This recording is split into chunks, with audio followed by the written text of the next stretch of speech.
accepted. So call right now to order yours. 800-823-5826. 800-823-5826. 800-823-5826. That's 800-823-5826. If you are trying to quit drinking or doing too many drugs, listen to me. You don't know me and we'll never meet. I had a problem like you once. I drank and used to party a little too much till it got out of control and almost ruined my life. I realized I needed help to fix my problem before it totally destroyed me. If you've tried to fix your drinking and drug problem and you know you can't do it alone, you need to call the National Treatment Advisors. They'll immerse you into a 30-day program to replace your old habits with new habits and totally change your life. And if you have PPO private health insurance, the entire program may be covered. Fix your problem right now before it gets any worse. Get clean. Call now and learn more. 877-247-1581. 877-247-1581. 877-247-1581.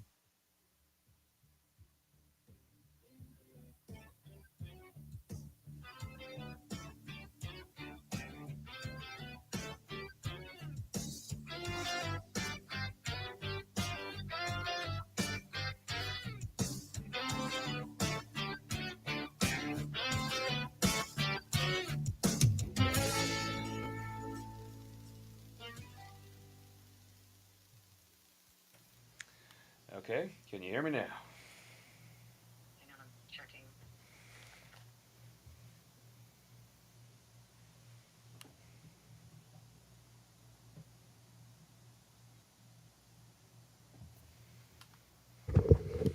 Can you hear me now? Yeah, Okay, you got me? we got you. All right. Yeah, so go ahead and talk. I try and hit that button just hold it for 5 seconds again and go ahead and start your show. Okay, I'll try it again. Okay, all right, bye. Bye. 2, 3,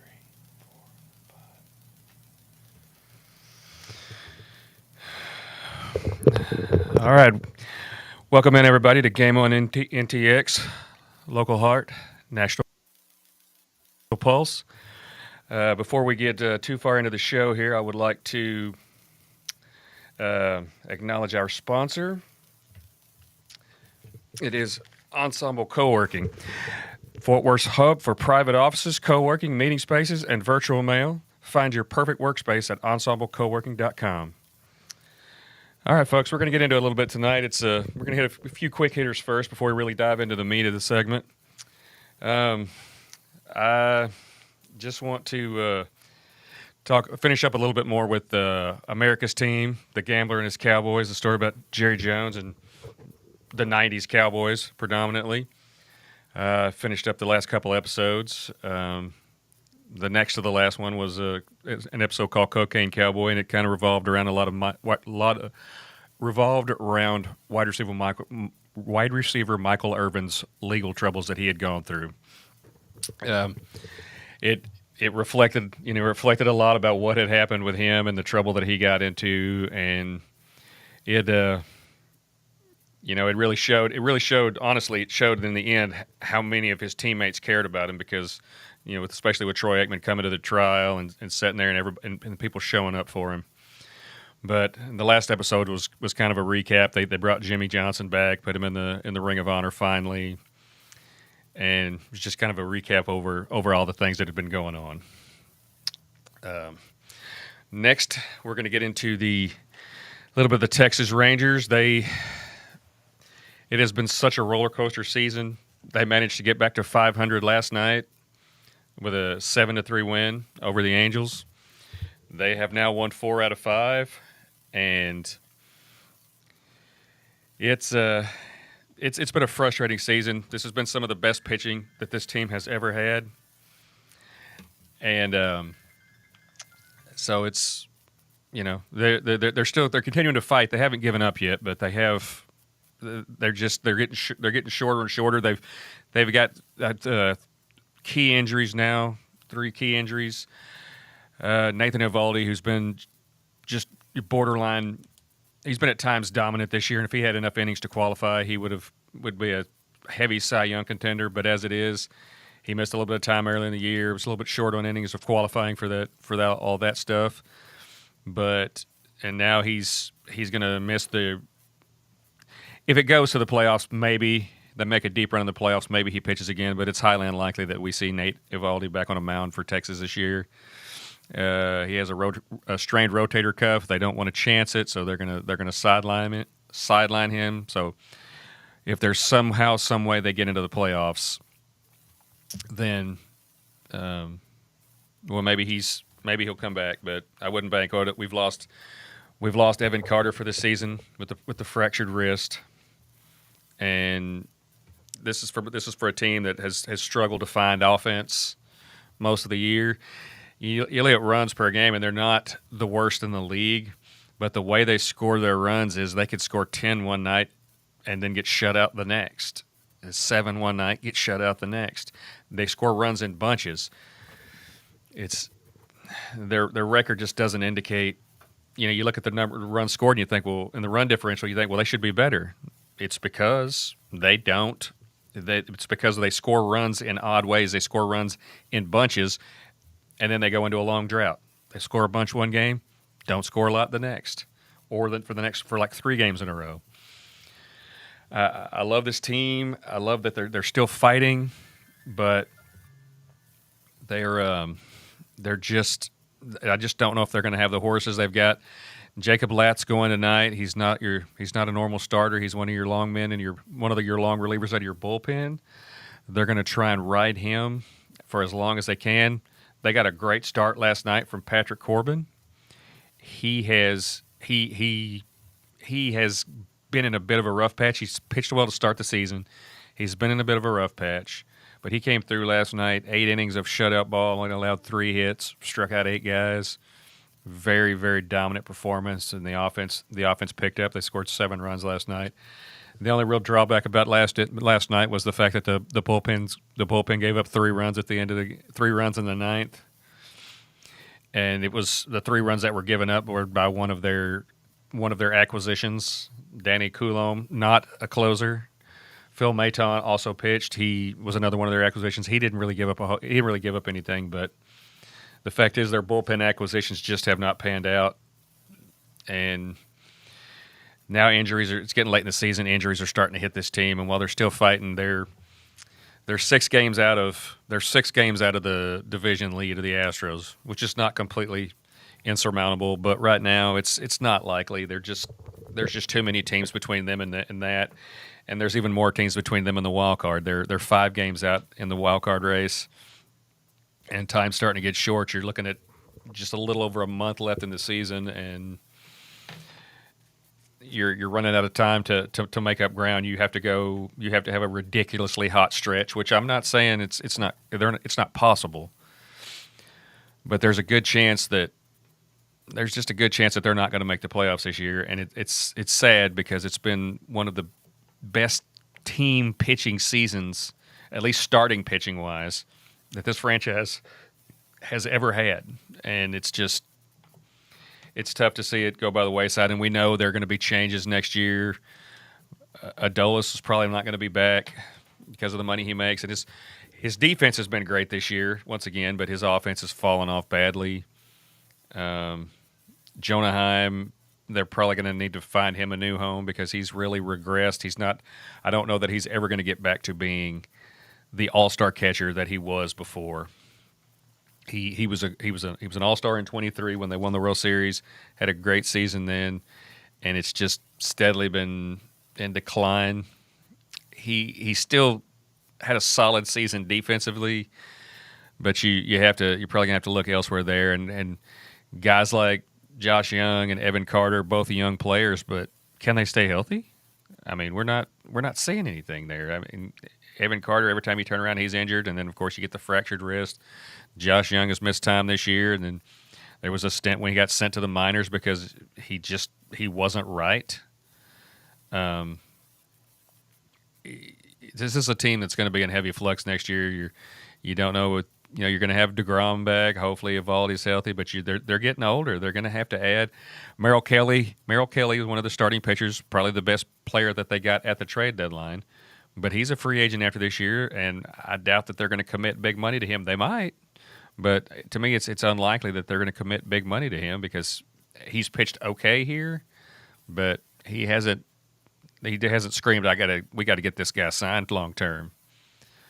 So, and if you don't get anything out of if you get no playoffs this year with the guys that you acquired, you gave up a fair amount of young pitching to get Merrill Kelly, and in the end, it's really not making a difference. So, and then he leaves in the offseason, that's just going to be a sunk cost. It's a tribute to Bruce Bochy here that they're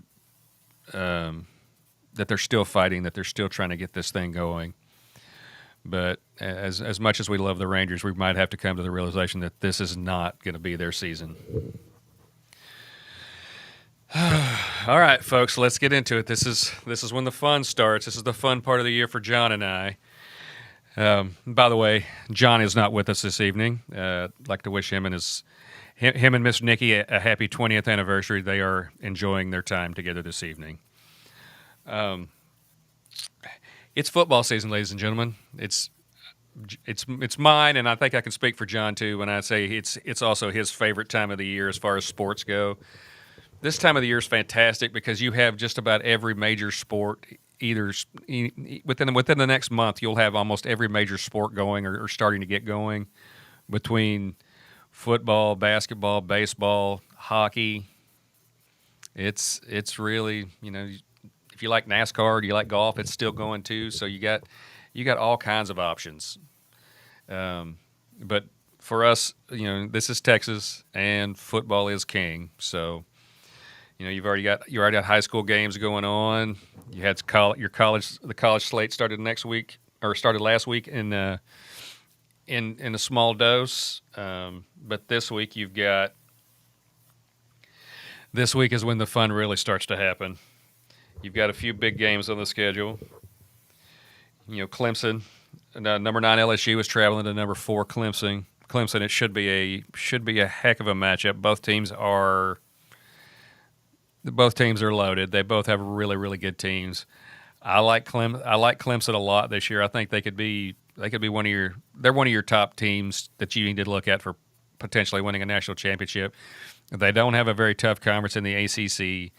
They have a very, very stout defense, and they have Heisman Trophy contender in Austin's own Cade Klubnik. He is a super talented kid, and I think he's just continuing to get better. They are going to be a tough out for anybody they play this year, but they are going to have a stiff test with number 9 LSU coming to Clemson, South Carolina. But if I was putting money on this, I would probably pick Clemson in a fairly close one. You also have number 6 Notre Dame going to number 10 Miami, which the older fans here they may remember back in the late 80s, early 90s. It was a big deal. The Catholics, i.e. Notre Dame, the Catholics versus the Convicts, i.e. Miami. Both teams back then were just flat out dominant team. 2 of your best teams in college football. Notre Dame was your runner up last year. They had a great season. Marcus Freeman, their coach, has built something really nice they're in South Bend, and they are, once again, they're top 6, number 6 in the country. So people do think a lot of them, and I think they have a really, really, really talented team this year. Going to number 10 Miami.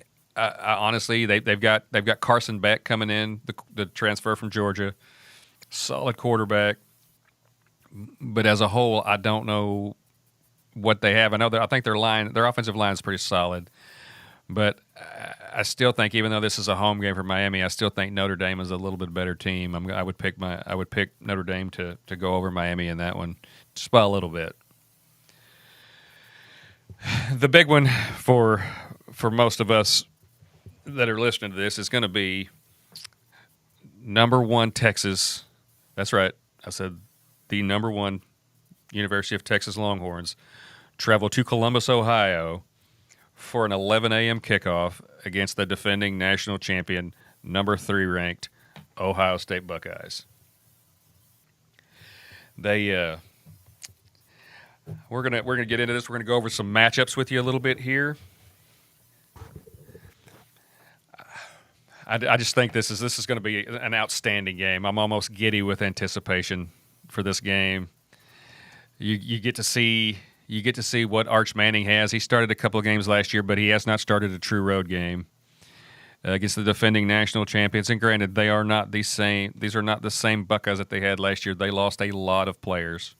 They do still have some incredibly talented players on their team. They have a solid coach, a good coach in Ryan Day. One area where I do see Texas having an advantage is the coaching, though. I do believe that Steve Sarkisian is a little bit better coach than Ryan Day. If you want to say it was a wash, if they were even, that's fine. But Texas does have the advantage with the assistant coaches. Texas still has their coordinators. They have the same coordinators they've had for quite a while now. And Ohio State is having to replace both of their offensive coordinators. OC Chip Kelly left after the season, and defensive coordinator Jim Knowles was stolen by the in-conference rival Penn State Nittany Lions to coach their defense. And my opinion, I believe they're going to miss those guys very, very much. Ohio State is replacing a lot of talent. They still got a good O-line. They've still got outstanding receivers, maybe the best receiving duo in the country with Jeremiah Smith, who in my opinion is the best receiver in the country, and Carnell Tate, both exceptional players. So Texas is going to have their hands full with those guys. Ohio State is rolling out a true freshman quarterback, though. One Julian Sayin he is a 5-star recruit. He is a very talented player. But he is also a true freshman, and he is going against a loaded Texas defense. This team will flat get after you. Their defensive front is going to be one of the, if not the best in the country, and I believe their defense as a whole will be the best in the country this year. Let's go ahead and look at some of these matchups that we have. Like I said, in the coaching department, I'm going to give the nod to Texas here. I think Texas has a better overall staff. Not to say that Ohio State's is bad, because they're absolutely not. Head coach Steve Sarkisian, he's built something really special there in Austin. He's continued to recruit well. He's got an extremely talented offense. He's a great play caller. He's got an extremely talented offensive group. Texas is. Their starting receivers this year were both contributors last year, but they were not starters. But I think they're going to be just fine in that area with Ryan Wingo and with Moore. You also have some true freshman receivers. You have Parker Livingstone. You have Kalik Lockett, Jamie French. But they're going to have some. There's going to be not growing pains, but there's going to be some. There's going to be some tough matchup against the good Ohio State secondary. All right, quarterback wise, Arch Manning he played some last year and he did very well. He has not started a true road game yet. Definitely not in the environment that he's going to be starting in, defending national champions in Columbus. First game of the year, he's walking in. It's going to be a hostile environment.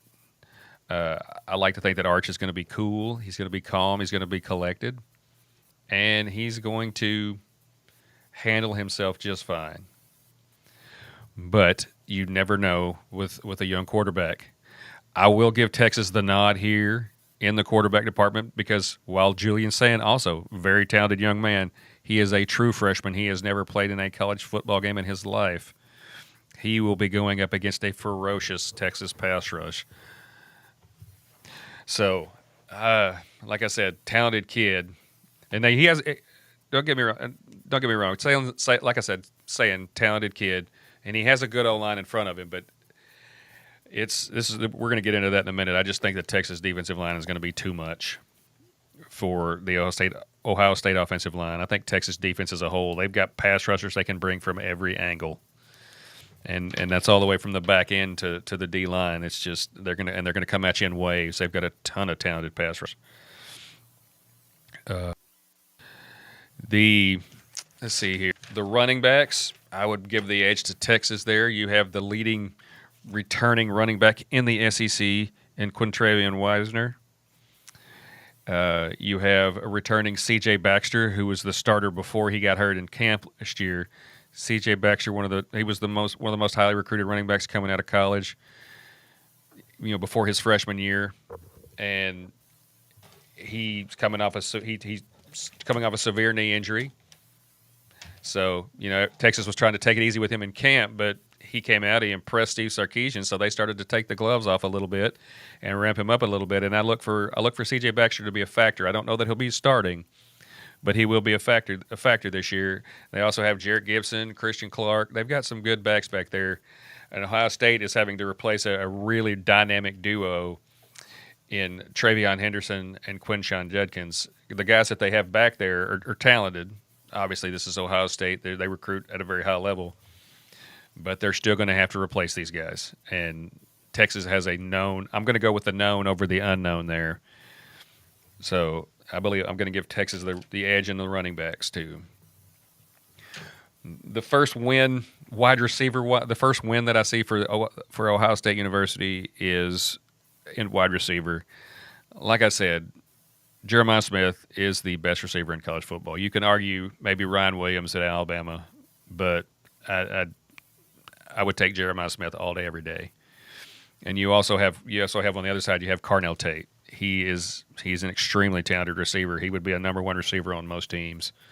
It just so happens that obviously Jeremiah Smith is the number one receiver for Ohio State.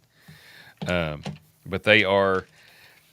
This is going to be, to me, this is going to be one of your key matchups in this game, is how well the Texas defense and the Texas secondary, more specifically, can hold down these receivers, because Jeremiah Smith is a game breaker. He can destroy a game plan.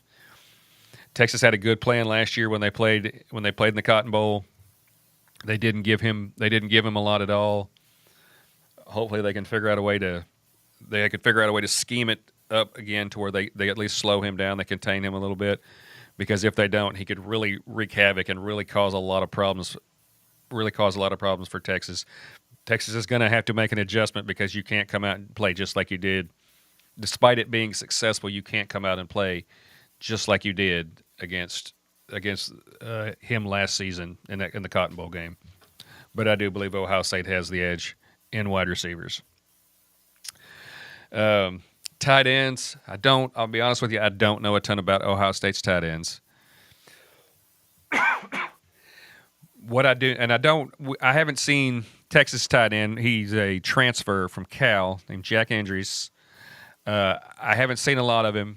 Everything I've heard out of camp about him is good, and I think he is going to be a weapon for this team. He's replacing Gunnar Helm, who was an unsung hero last year. Gunnar got drafted. He's going to stick with an NFL team this year. Hopefully, he'll have a good sized role. Jack Andrews, though, he seems like a talented kid, and while I don't know a lot about Ohio State's tight end, I'm going to guess he's going to be not terrible. But I will probably go with Jack Andrews there because of what I've heard and what I've seen from him. Let's give you a specific matchup for position group against another position group. You look at your offensive line. If you just want to go offensive line, Ohio State has a better offensive line than Texas does. But then again, Ohio State's offensive line is not going against Texas's offensive line. If you want to go the Texas offensive line against the Ohio State defensive line, I'm going to say that's a slight. Which offensive line is better? I'm going to give a slight edge there to Texas, but you just don't know for sure.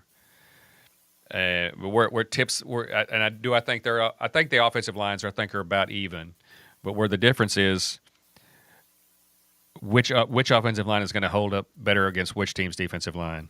Ohio State is having to replace a lot along their front. Not to say they're weak by any stretch of the imagination. They're still going to be a very formidable line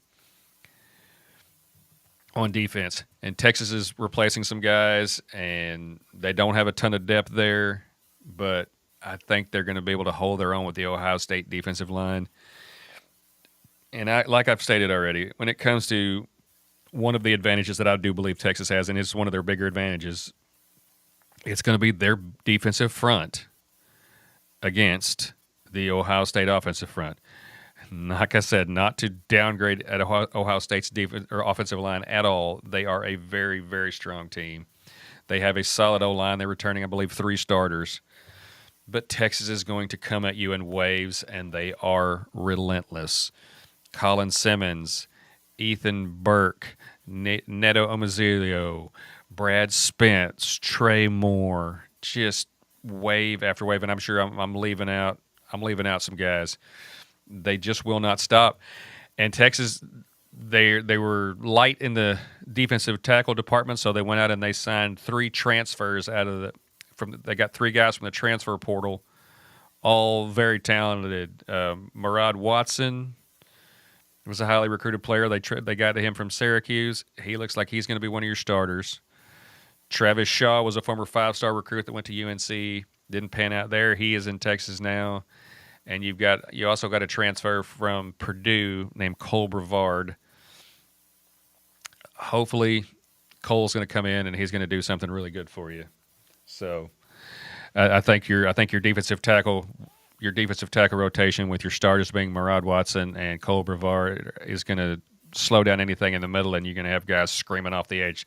If Ohio State gets in 3rd and long, you better be careful because Texas is going to try and put your quarterback in the ground. So we'll give them that matchup there. You want to talk about now secondary? You want to get, or you want to, let's go linebacker here. Let's go linebacker. I know that Ohio State is having to replace a couple linebackers, including one Captain Jack Sawyer, as everybody calls him. He was the hero in that Cotton Bowl game against Texas, returning an interception for a touchdown that basically sealed the game.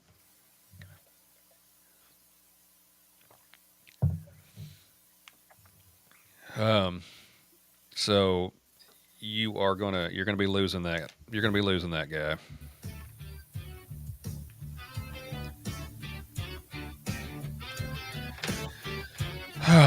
Let's see here. Cornerback.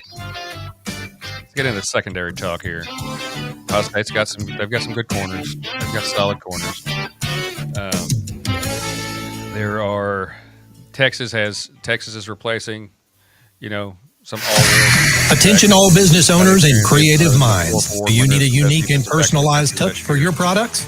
Look no further than Romika Laser Engraving and Custom Designs. I'm Ron Phillips, co-owner of Romika Designs. We offer custom laser engraving services for a variety of products, including promotional items and corporate or personal. You've got 3 or 4 really, really solid corners, guys. We can engrave intricate designs on virtually any material. Whether it's a special message, a company logo, or a custom design, Romika Laser Engraving will help you make your mark. And the best part, our prices are affordable and our turnaround time is quick. I couldn't be happier with the work Romika Laser Engraving did for me. The engraving on my product was precise and exactly what I wanted. So don't wait any longer to add a personal touch to your products. Call Romika Laser Engraving and Custom Designs today at 817-400-4040 or visit our website at romikadesigns.com. We look forward to helping you make your mark.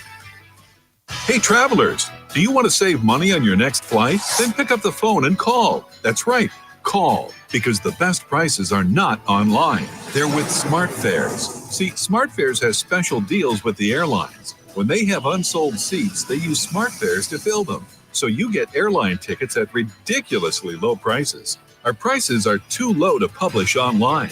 With the extra money you'll save, you can book another trip or treat yourself to dinner or shopping. So stop searching all of those travel sites to find the lowest price on your next flight. Let one of our SmartFares expert travel agents find ridiculously low prices for you. Call SmartFares today and get the best price on your next flight. Guaranteed. Also, save up to 50% off business and first class tickets. 855-325-1820. 855-325-1820. That's 855-325-1820.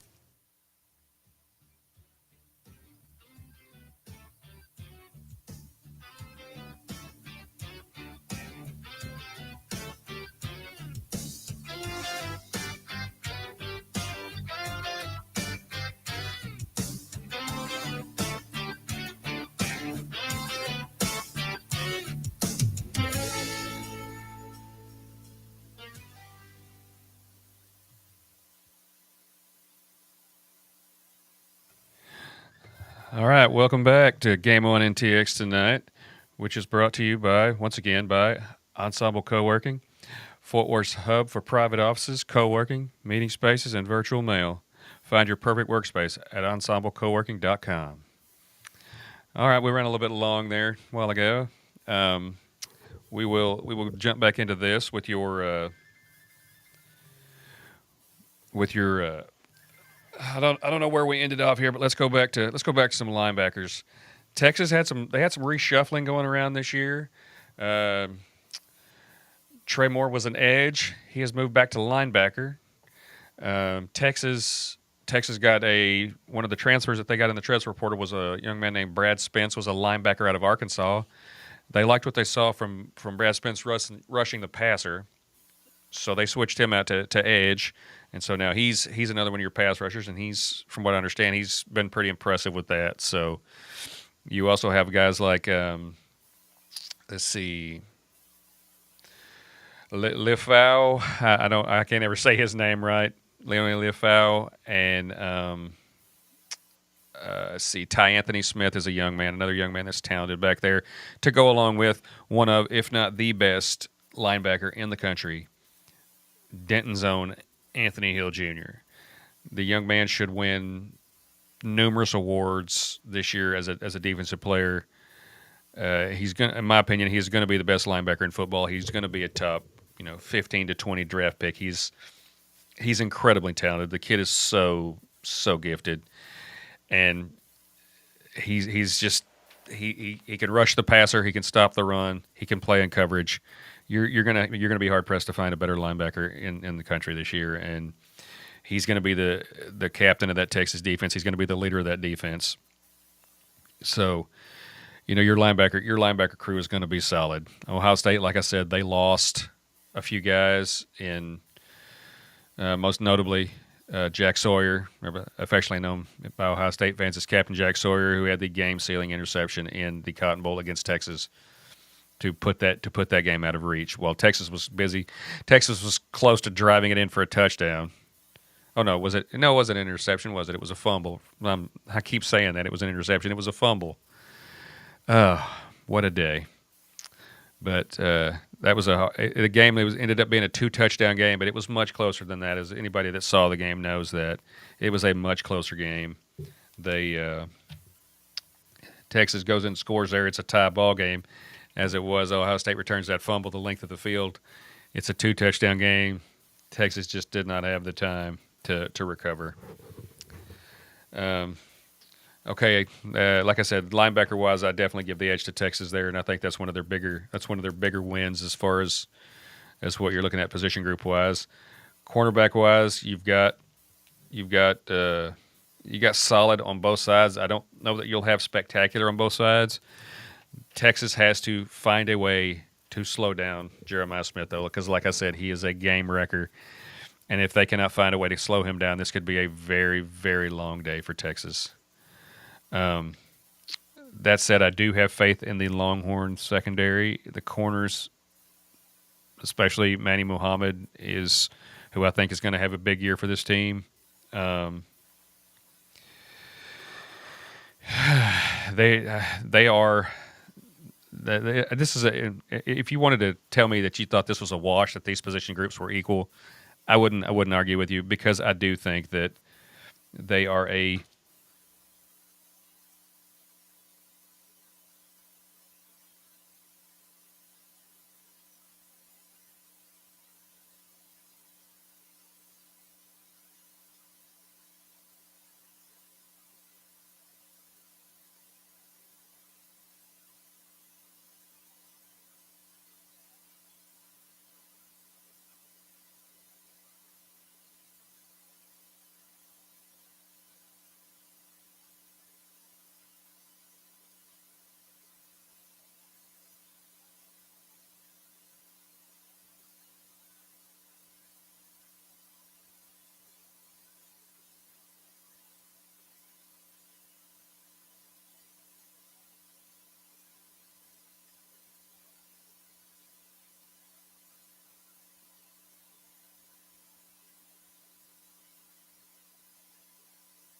All right. Here we go. Having a few technical difficulties here, folks. Hang with us. All right. Let's get into safety talk. Ohio State, I think this is an advantage for them. Texas has some good safeties on the back end. They're solid.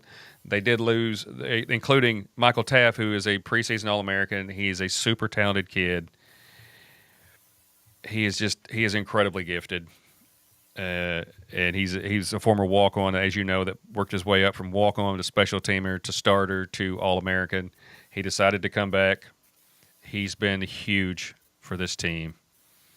And the fact that he decided to come back is huge because they lost two huge guys on the back end in cornerback Jahdae Barron, who was the Thorpe Award winner as the best defensive back in the country. And they lost Andrew Makuba, who was drafted by the Philadelphia Eagles, and it looks to have his NFL career off to a good start. But they're definitely going to miss both of those guys, so it was huge that Michael Taft came back. That being said, I'm going to give the position group win here to Ohio State University because I believe that they have the best safety, one of the best defensive, maybe the best defensive back period in the country, in one Caleb Downs. He is a super talented safety. He can play the run. He can blitz, get after your quarterback, and he's solid against the run. So when the draft does come around next time, I expect him to probably be the top safety off the board. I would be a little surprised if he wasn't, barring injury. Special teams, I'm not going to lie to you and tell you that I know a ton about either team's special teamers. I know Texas. I believe Texas improved from where they were last year, but they had some games that they had a couple of games last year where your field goal kicking cost them. They could have won you a couple more games, and then you would have had a number one seed, and you wouldn't have had to go the route you went. But I believe they have improved a little bit in that area. Ohio State, I'm honestly not. I'm not sure there, so let's just call that even. And so me, your big key matchups is going to be your big key points here is going to be how well does Arch Manning play in his first true road game against a top tier team. How does Julian Sayin, the true freshman quarterback, hold up against the vicious Texas pass rush? They're going to have to find ways to get the ball out of his hand quick and be able to run the ball if they're going to have any chance against Texas. Another key matchup is going to be, like I said, Jeremiah Smith and Carnell Tate. Texas is going to have to find a way to slow those guys down because if they don't, it could be brutal for Texas. It's going to be Jeremiah Smith. It's just I'm so in love with the player there. The guy can really, really go get the football, and he's going to be the star. He's already started this level, and he's going to be a star at the next level too. But so we'll see how that goes with Texas. Their pass rush is going to be the key. If they can get after Sayin and make life miserable for him, it's going to be a long day for Ohio State. I do have it as a close game. I have Texas winning the game by a touchdown. I would say 27-20. Your score predictions like that never go as planned, but that is where I'm going here. I think it's going to be it's going to be a slow start early probably for both teams, and but I think Texas. I think their defense is going to force some turnovers. I think their offense is going to score enough. They may score some points off of turnovers, but I don't think you're going to completely shut out the Ohio State offense. I think there's too much talent there, both at the quarterback position, the receiver position, solid running backs. I think they're going to be able to give you something good there. Texas is just they're strong overall, and they continue to build with all the strong recruiting they've done. But now it's time for him to put up on the field. Steve Sarkisian's been here now; he's been here for a while. They've continued to build. You've got the hype around Arch Manning at the quarterback position is huge. Do I expect him to win a Heisman Trophy? I do not. Would I be surprised if he did? No. I think the kid is extremely talented. I would like to pick Texas to win a national championship this year, and I think they will. Do I have the utmost confidence in saying that? I do not, because there's so many good teams out there. Ohio State being one of them. Penn State is another. Notre Dame, Clemson, another team that I love. That's a phenomenal team.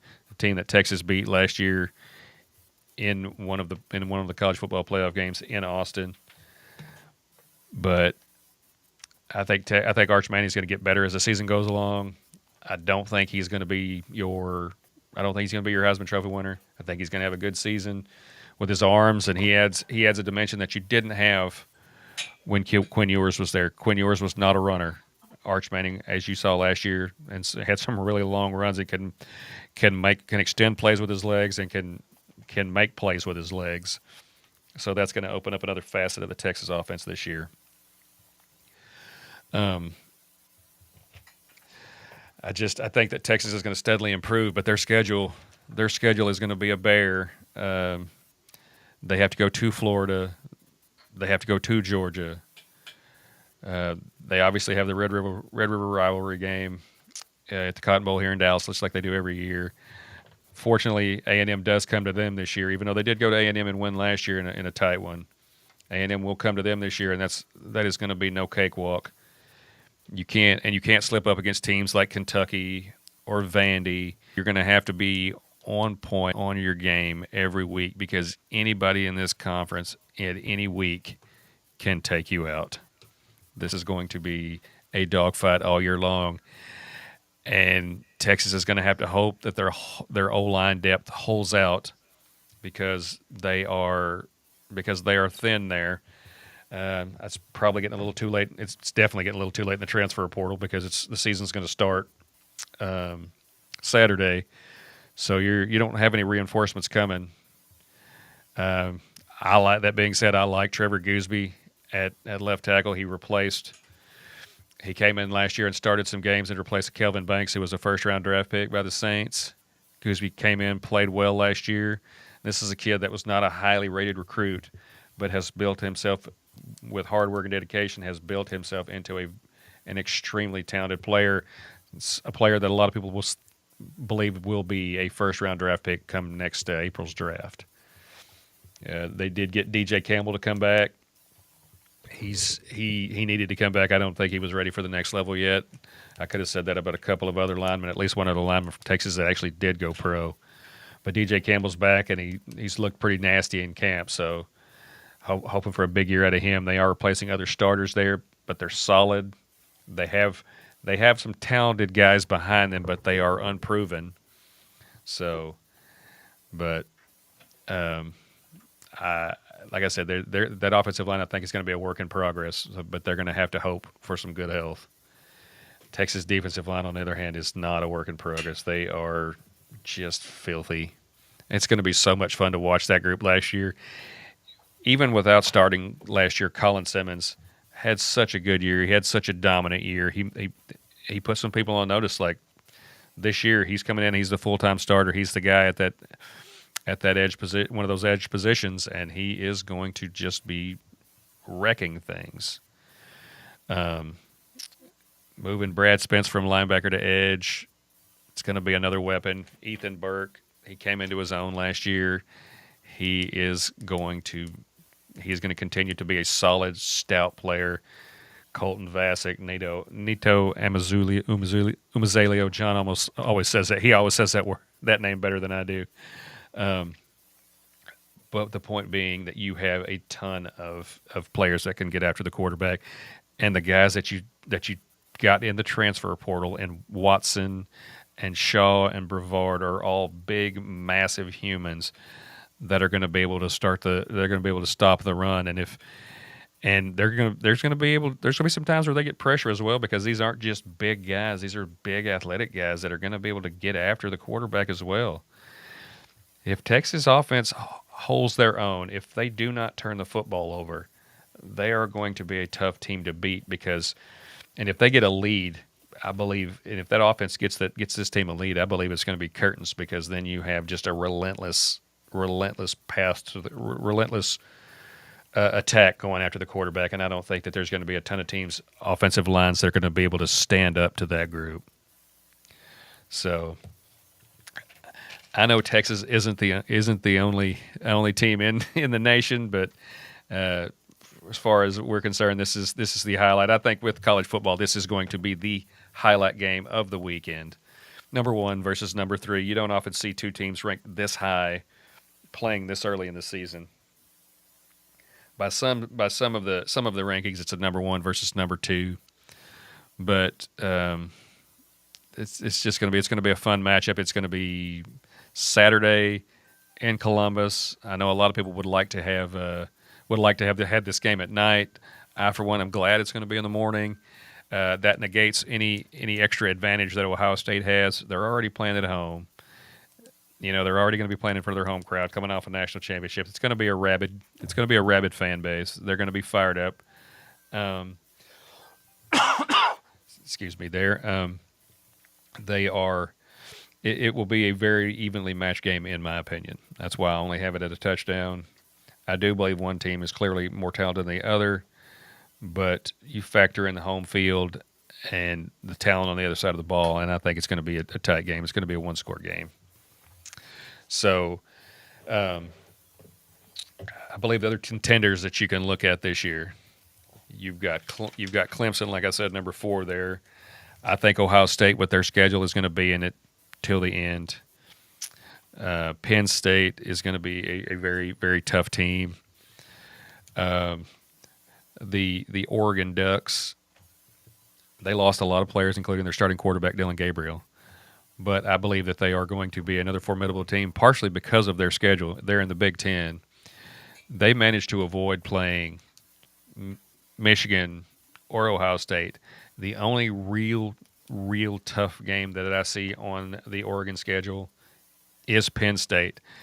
And granted, that's going to be an extremely tough game because Penn State is a very highly ranked team, higher ranked than Oregon. They are going to be playing in Happy Valley at Penn State. It's a night game. It's a whiteout game where every person in the stadium is just going to be nothing but white. It's going to be a sea of white. So that's going to be a tough challenge for Oregon rolling into that environment.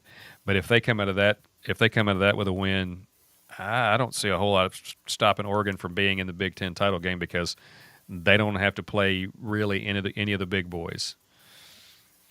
That being said, once again, you have teams like Georgia lost a starting quarterback, and they've lost a few players, but in Athens, Kirby Smart does not rebuild; he just reloads. They're going to have a ton of talent still, and they're going to be a tough out.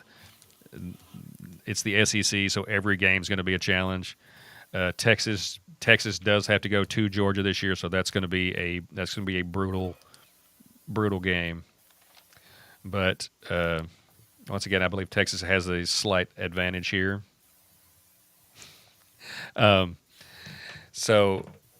But like I said, you have Georgia; they're their top team. Alabama, once again, they had a little bit of a down year last year. I believe they're going to get back to where they were. I believe they're going to be. They may not be exactly where they were, but they are going to be one of the better teams in the country. Notre Dame, with what Marcus Freeman's building at Notre Dame, it's been very impressive. They are super, super talented. So I'm eager to see what this college football season is going to look like. These guys are some really, really talented teams. There's always teams that you just don't expect. You just don't expect to. Like last year, so there's teams that you just pop up that are really, really good teams that you didn't expect. I.e., a perfect example would be last year with Arizona State. They were picked to finish dead last in the Big 12 conference in their first year in the conference. All they did was win the conference, go to the playoffs, win a playoff game, and then they lost in a nail biter to Texas and it was in the Peach Bowl. It took everything Texas had to get past Ohio State. To get past Arizona State. They gave them everything they had. So who is this year's Arizona State going to be? You just don't know. I mean, there's some teams that you normally don't expect to be up here that are starting to come up a little bit. For example, that would be the Texas Tech Red Raiders. They've spent a ton of money. They spent a lot of money in the transfer portal. They've spent a lot of money in recruiting, and they're starting to get some talent in there. But it's young. It's still early. But they're a trendy pick to do something in the Big 12. They've got a fine coach in Joey McGuire, former high school coach here in the great state of Texas, one of the better high school coaches that this state has ever seen. And he's coaching at Tech now. They're putting some money into the program. They are just a super talented. He's a super talented coach. They've got some talent coming in there, and they are in the Big 12 conference, which I do believe is a winnable conference. Because Arizona State lost some last year. You're going to have some teams kind of cannibalizing each other.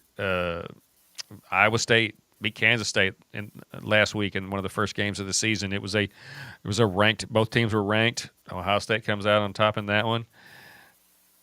That doesn't. You just don't know with this conference though. I mean, I looked at the teams in that conference and I struggle to pick a winner because I don't know who you're going to get. I do think honestly. If I had to pick, I would say I would go with Utah. Utah had a down year last year. They fell off a little bit last year, and a lot of people I don't see a lot of people giving them love this year. But they're gonna have a talented team. They're too good a coaching staff and too much talent on there to be down long. And the Big 12, I'm not going to call it a weak conference, but it's not the SEC. It's not the Big 10. I don't know. Maybe you put it on par with the ACC as far as depth. I think they have more depth in the ACC. I think the ACC has a few top teams, has a couple of top teams, a few top teams that everybody knows about, with Clemson and everybody knows Florida State. They're not what they were, but Clemson, Florida State. Miami, obviously a top 10 team. Louisville's usually a tough out. And you also have SMU, who I think they are on the come up with Coach Rhett Lashley. They had a really good season last year, played for the conference title. I think they are going to do nothing but continue to build. I think he's going to do nothing but continue to build that program. But, they have those teams at the top there. The Big 12 has any number of 6 or 7 teams. I think there's really only 1 to 2 legitimate contenders, maybe 3 for that title in the ACC, but most likely just 2. The Big 12, you could have any one of those teams win that conference, but it all comes to, okay, what are you going to do when you get to the bowl games and the playoff? I don't foresee them having – I say they're going to have several good teams. I don't believe they're going to have one dominant, one great team, but we shall see. That being said, I'm super psyched for college football season to really, really be getting rolling this weekend. Next Thursday, you have not tomorrow, but the next Thursday you have the NFL season kicking off. I know it's also fantasy football season, so everybody's getting into it. I know I have my fantasy football draft next Monday night, so we'll see how that goes. That should be a lot of fun. And honestly, something that we've told everybody. John and I we're lifelong Cowboy fans, but it's been a long time since we've seen anything really, really good from this team. And we both kind of stepped back and taken a step back and quit letting that team hurt us. We still watch because we still love football, and if they win, hey, that's great. If they lose, well, it's not that big a deal. We kind of expected it. But it's going to be a good football season, and doing that with the Cowboys this last year for me, has allowed me to enjoy football more over football overall as a whole. I'm not stressed about what the Cowboys did, because when the Cowboys lost and I was so invested in the games, it could ruin part of my week, and I'm so happy to be to a point where that's not affecting me anymore. I still love the Cowboys. I still want to see them do well, but I'm also not broken up when they don't fall apart. I'm excited to see what the future holds for this for what the future holds for this Texas Longhorns team, and hopefully we can have a good, successful run to a national championship and bring one home for the state. It's been 20 years, so maybe we can one done this year. Everybody have a great rest of your week and enjoy your Saturday. Have you ever met a single person in your life that enjoyed